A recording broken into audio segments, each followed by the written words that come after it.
Why are men drawn to large breasts and hips? A game of science and the subconscious. Have we ever truly questioned why we find certain things attractive? A glance caught by the curve of a waist-hip ratio, a full breast, or prominent hips. Are these merely aesthetic coincidences, or fragments of a code inherited from thousands of years ago? Here's the fascinating part. These preferences aren't merely a matter of taste. They might actually be silent expressions of ancient biological and psychological calculations, often operating beyond our awareness.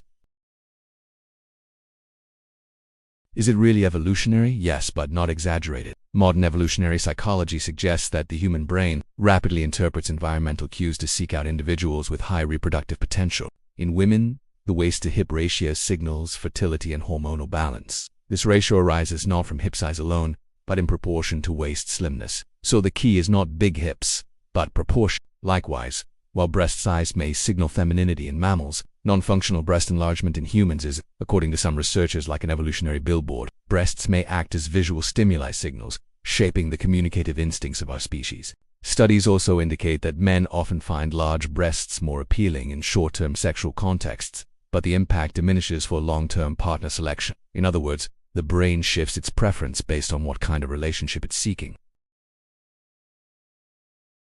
Freud, not breastfeeding spiritual hunger. Freud believed that physical attraction has much deeper roots. In infancy, the mother's breast provides not only milk, but also security, contact, pleasure, and serenity. This primal experience, according to Freud, remains buried within our unconscious throughout life. The adult fixation on full breasts may be a subconscious search for the earliest zone of absolute safety. Primitive pleasure plus protection equals erotic attraction. Sometimes, what we call love is really the shadow of the mother. Jung, the body as archetype. Carl Jung explained male attraction to women through the anima archetype, the universal feminine figure inside the unconscious of every man. Recurring motifs in myths, dreams, and legends, Mother Earth, nurturing goddess, or sacred woman, are, according to Jung, products of the collective unconscious. Large hips, breasts, or curves are not merely physical traits but visual symbols of enveloping and powerful feminine energy. Schopenhauer, the will chose for you. Arthur Schopenhauer saw sexuality not as a conscious desire, but as a blind will of nature acting through the individual to preserve the species. We think we fall in love, desire, choose, but no. To him, nature draws individuals together to maximize genetic compatibility. Dressing this mechanism in the guise of aesthetics, large hips suggest fertility, prominent breasts imply hormonal health. We merely interpret these biological signals as beauty.